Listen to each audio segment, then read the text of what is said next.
Queridos hermanos, es hermosa la familia de la Iglesia. Hoy estoy sin familia, está mi esposa y mis hijos en Cádiz, pero me he sentido como si estuviera en familia. Así es que realmente la familia de la Iglesia, esta gran familia, es hermosa.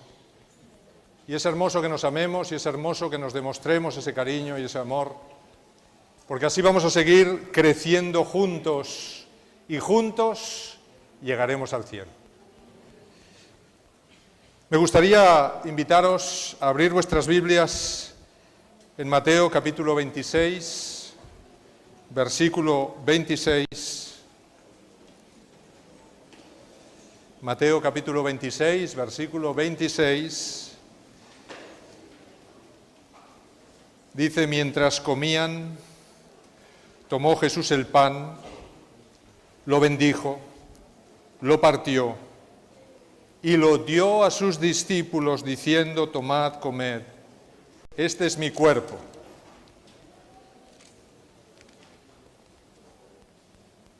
Mis hermanos, esa última cena que celebró Jesús tiene un mensaje fascinante para nosotros. Es cierto que estamos hartos, o mejor dicho, quizá demasiado acostumbrados a ver esta Santa Cena y a participar en ella, pero realmente cuando se ahonda en el significado de esa cena, uno se queda fascinado, porque realmente en esta última cena Jesús intenta que sus discípulos y nosotros tengamos un recordatorio de todo lo que significa la comida y especialmente las cenas en todo el Antiguo Testamento, para la cultura del Antiguo Testamento. Pero especialmente Jesús en esa última cena está escenificando una profecía, la profecía de su próxima muerte, pero a la vez está escenificando lo que significará la redención de los redimidos y la gran comida que tomaremos todos juntos en el cielo muy pronto. En la antigüedad y especialmente para el Antiguo Testamento, la comida se consideraba que era un signo de comunión y de mutua pertenencia. Así es que cuando invitabas a alguien a comer, le estabas diciendo: quiero saber quién eres, quiero conocerte mejor, quiero realmente intimar. También se buscaba un sentimiento de que la persona invitada se sintiera como miembro de la familia, como parte de la familia. En segundo lugar, en muchas de las comidas del Antiguo Testamento se expresa el perdón. Recordad esa gran comida que hizo Jacob cuando se encontró de nuevo con su hermano. Lo que ahí se expresó fue: perdóname. Y aquellos hermanos se abrazaron y comieron juntos. Así es que en las comidas del Antiguo Testamento se expresa el perdón. También se expresa la hospitalidad. Recordad a Abraham viendo a lo lejos venir a aquellos viajeros y cómo ese hombre no sabía quiénes eran, pero la hospitalidad lo invitó a levantarse y a ir corriendo hacia ellos para recibirlos. Más tarde Lot también se levantará de la plaza y pedirá por favor a aquellos dos ángeles, que eran dos hombres normales, que vengan a su casa. No podéis dormir en la plaza de esta ciudad, entrad en mi casa, sed mis huéspedes. ¿Sabéis? El Espíritu de Profecía dice que si Lot no se hubiese levantado y hubiese acogido a aquellos huéspedes en su casa, hubiera perecido con todos los habitantes de Sodoma. Así es que aquella hospitalidad y aquella invitación a traer a esas personas a su casa le salvó la vida a él y a su familia. Por otro lado, en las comidas del Antiguo Testamento también se muestra la amistad. En las comidas uno crea vínculos de amistad. Las comidas de negocios hoy en día todavía se hacen para crear vínculos de amistad, para cerrar tratos, para llegar a acuerdos, y siempre se emplean las comidas. Y finalmente, en las comidas que tenemos a lo largo de la Biblia y del Antiguo Testamento, generalmente se celebraba siempre la conclusión de un pacto. Todos estos motivos se ven en la comida que Dios ofreció en la cumbre del monte Sinaí. Sí, en la cumbre del monte Sinaí Dios ofreció una comida. ¿A quién le ofreció la comida? ¿A un grupo de sacerdotes? ¿A Moisés? ¿Nadab? ¿Abiú? Y 70 ancianos de Israel a los que invitó a subir después de haberles dado los 10 mandamientos y haber hecho el pacto con ellos y que ellos hubiesen aceptado. Entonces Dios dijo a Moisés: invita a estos sacerdotes y a los ancianos del pueblo de Israel a que suban aquí. ¿Y qué ocurrió cuando subieron? Lo tenéis en Éxodo 24, del 9 al 11. Éxodo 24, versículos 9 al 11, nos dice qué ocurrió exactamente en ese monte, cuando esos ancianos llegaron arriba. Dice que subieron Moisés y Aarón, Nadab y Abiú, junto con 70 de los ancianos de Israel, y vieron al Dios de Israel. Realmente dice Elena de White que vieron a Jesús.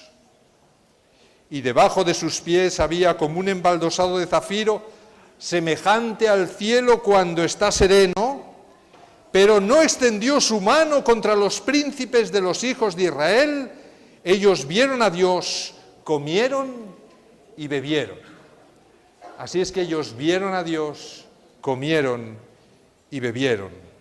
Por eso, mis hermanos, a lo largo del ministerio de Jesús, ese que había invitado a los ancianos de Israel a comer con él en el monte Sinaí, Jesús, a lo largo de su ministerio, insiste a sus apóstoles en su profundo deseo de compartir los alimentos con otros, de compartir la comida que tienen con otros. No importa si son un puñadito de peces y un puñadito de panes. Él hará posible que esa comida llegue a todos a través de la multiplicación. Así vemos que realmente Jesús intenta enseñarles algo a sus discípulos. Intenta mostrarles que es importantísima la comida juntos. Mis hermanos, no sé cuántos estáis acostumbrados a invitar a personas a vuestra casa. Supongo que todos. Pero realmente sabéis que la amistad, el compañerismo, la verdadera relación surge en torno a las comidas, a las invitaciones personales a la casa. Porque comer juntos crea solidaridad, comer juntos crea amistad, comunión, perdón, hospitalidad, pacto. Y es la señal inequívoca en la Biblia de que se acerca el reino de Dios. Fijaros lo que nos dice Isaías. Isaías 25, Isaías capítulo 25, versículos 6 y 9. Isaías 25, 6 y 9 nos dice: Jehová de los ejércitos hará en este monte a todos los pueblos banquete de manjares suculentos, banquete de vinos refinados, de sustanciosos tuétanos y vinos generosos. Y destruirá en este monte, viene diciendo en unas palabras, a la muerte para siempre, y enjugará Jehová el Señor las lágrimas de todos los rostros, y quitará la afrenta de su pueblo de toda la tierra, porque Jehová lo ha dicho. Se dirá en aquel día: he aquí, este es nuestro Dios, le hemos esperado y nos salvará. Este es Jehová, a quien hemos esperado. Nos gozaremos y nos alegraremos en su salvación. ¿Cuándo ocurrirá esto? En ese día, el día de su segunda venida. El Señor ofrecerá un banquete, una comida espectacular a todos los redimidos en la Nueva Jerusalén, en el monte de Dios. Así es que con este fondo o trasfondo o marco tan significativo en torno a las comidas, la última cena de Jesús con sus discípulos no puede ser una comida aislada, sino más bien es un eslabón fundamental dentro del gran marco significativo de todas las comidas del Antiguo Testamento. Aquella última cena es una garantía de paz, es una garantía de confianza, de fraternidad entre el cielo y los hombres. Con esa comida Jesús está diciendo: ahora sí, ahora realmente vamos a ser una familia. Ahora realmente vamos a confraternizar. Es una garantía de perdón esa última cena para todos los pecadores que acudan a esta mesa. Una oferta de salvación, un anuncio del banquete de las bodas que celebraremos muy pronto en el cielo. Por eso Jesús dice en Mateo 26, versículo 29, he aquí, yo estoy a la puerta. Perdón, me he equivocado. Por eso Jesús, dice en Mateo 26, 29, os digo que desde ahora no beberé más de este fruto de la vid hasta aquel día en que lo beba nuevo con vosotros en el reino de mi Padre. Así es que esa cena anunciaba, como hemos dicho, aquella cena que Jesús tomará con nosotros muy pronto en el reino de los cielos. Todas las comidas del Antiguo Testamento, por lo tanto, nos llevan a esta última cena pascual con los 12 discípulos, porque todo lo que representaba esta cena en su cumplimiento haría posible la cena escatológica en el cielo con todos los redimidos. Esta comida corona y prolonga las que Jesús había compartido a menudo con diversas personas a lo largo de su ministerio terrenal. Recordemos, por ejemplo, a Zaqueo, ese hombre pecador, egoísta, ladrón, pero quiere ver a Jesús.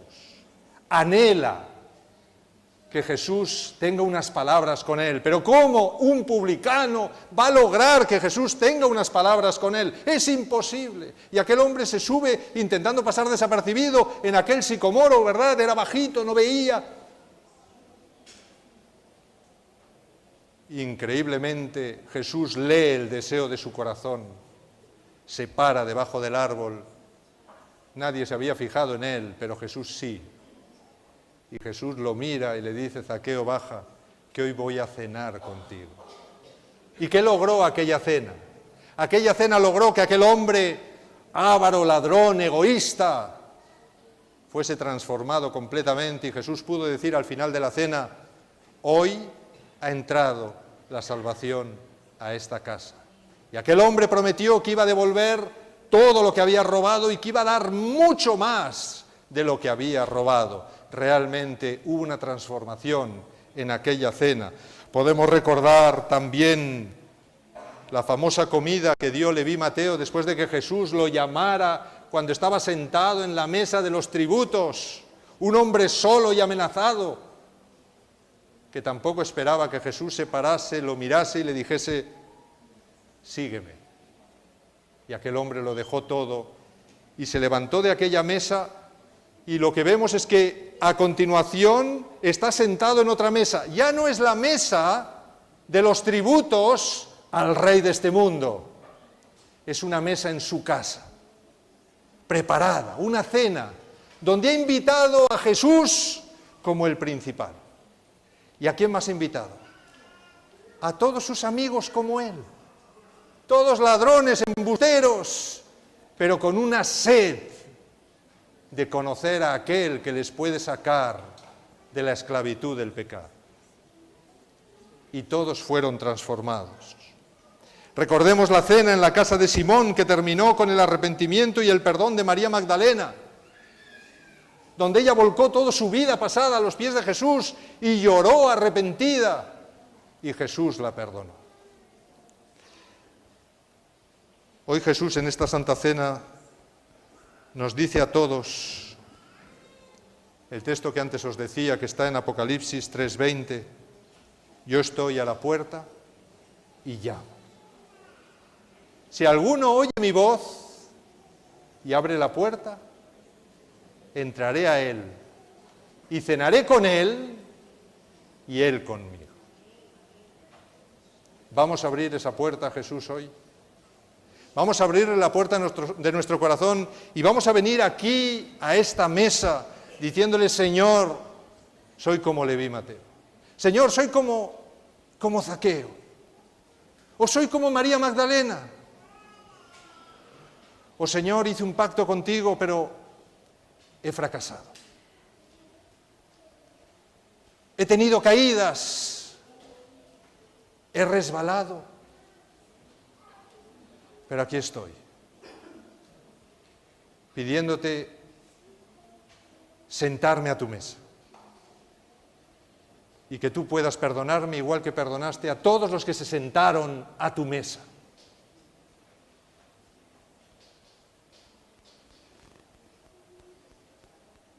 ¿Por qué una cena con Jesús puede cambiar mi vida?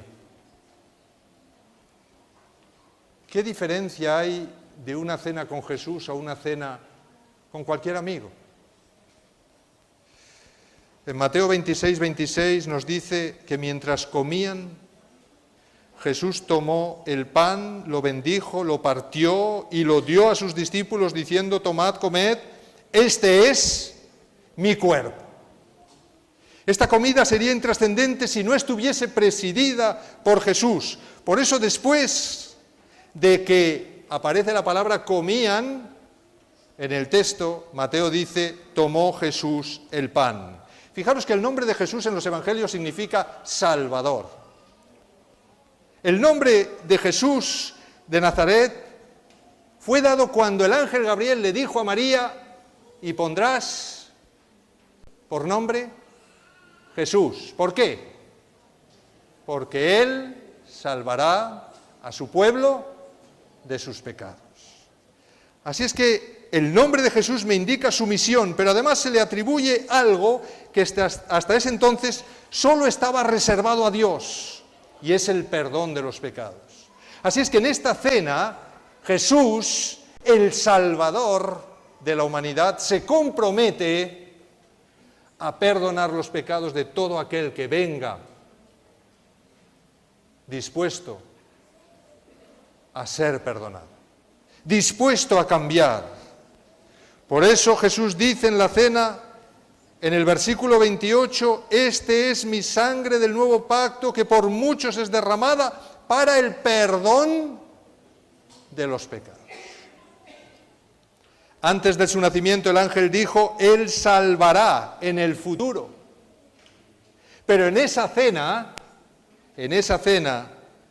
Jesús dice en presente: mi sangre es derramada ahora para el perdón de los pecados ahora. Así es que quien acuda a esta mesa no tiene que esperar a un perdón futuro. El perdón ya ocurrió porque Jesús ya murió. Y cuando yo acudo a esta mesa dispuesto a recibir ese perdón, recibo el perdón ya, al instante. La diferencia de esta cena con cualquier otra del Antiguo Testamento es que en esta cena el Creador del universo está presente y ofrece su vida. ¿Y cómo ofrece su vida? Tomó el pan. Tomó el pan.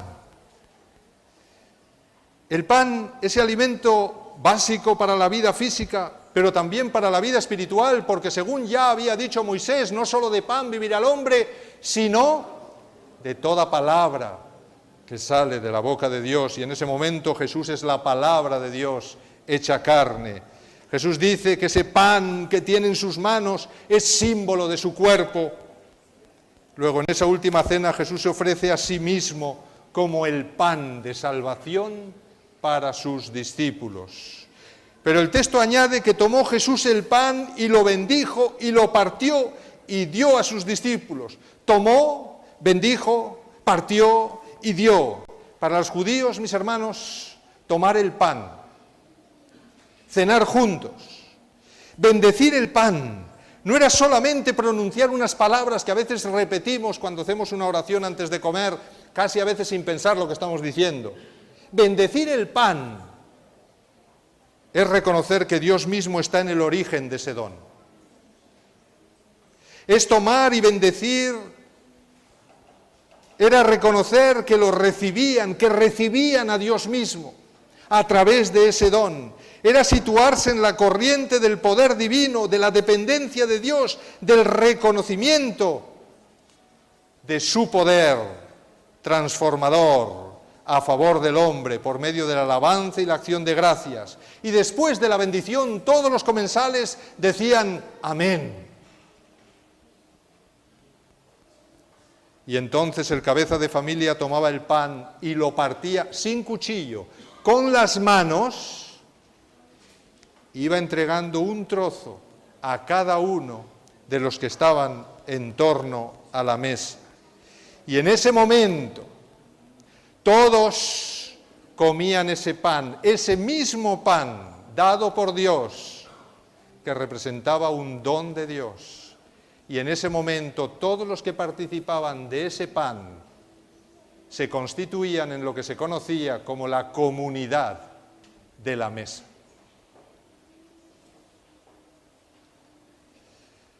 Porque el hecho de ser partido no solo tenía la función de alimentar a los comensales, sino de unirlos a la misma fuente de la vida de Jesús, el único que con su vida puede unirnos a la familia celestial y darnos vida eterna. Luego, al invitar a comer este pan, Jesús buscaba asociar a todos sus discípulos, tanto presentes como futuros, a su vida y a su muerte. Les invitaba a participar de sí mismo, a formar parte de su mismo cuerpo, de su misma esencia. Y desde entonces, mis hermanos, todos los que participan de esta mesa forman un solo cuerpo entre ellos y con Jesús, el donante, que siempre está presente.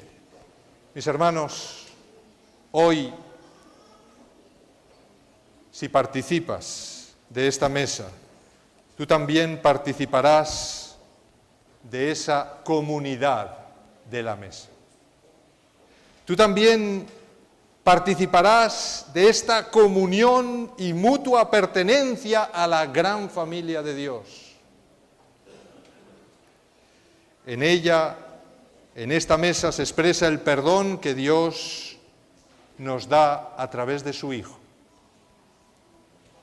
En esta mesa descubrimos la hospitalidad que el cielo nos ofrece, aunque seamos un enemigo, aunque seamos incluso un Judas que ha traicionado a Jesús. Vemos la amistad que Jesús quiere tener contigo y conmigo. Jesús mismo dijo, esa amistad, la verdadera amistad, se demuestra dando la vida por el amigo. ¿Qué mayor muestra de amistad puede haber? Jesús dice, yo voy a hacer eso. Yo he dado la vida por ti. ¿Confías en mí? En esta mesa finalmente se celebra la conclusión de un pacto, como dijimos al principio. Ese pacto que un día hiciste en las aguas del bautismo. Ese pacto que un día hiciste con Dios. En esta mesa renovamos ese pacto. En esta mesa le decimos al Señor, quiero seguir formando parte de tu familia, quiero seguir formando parte de tu pueblo, perdona mis transgresiones y mis rebeliones y úneme íntimamente de nuevo contigo. No importa lo que hayas hecho, mi hermano y mi hermana, no importa lo que hayamos hecho, si acudimos sinceramente arrepentidos a esta mesa, el Señor me volverá a integrar completamente en su familia, en la familia que muy pronto se unirá en torno a Jesús, en torno a una mesa kilométrica, donde todos los redimidos que han cenado vez tras vez en este mundo, en esta mesa con Jesús, harán la última gran cena, donde se terminará para siempre con el pecado. Ojalá todos estéis allí. Si queréis estar, solo hay un secreto. Hay que participar de esta mesa aquí y decirle: Señor, quiero formar parte de tu familia. Transfórmame, límpiame y cámbiame. Que el Señor os bendiga.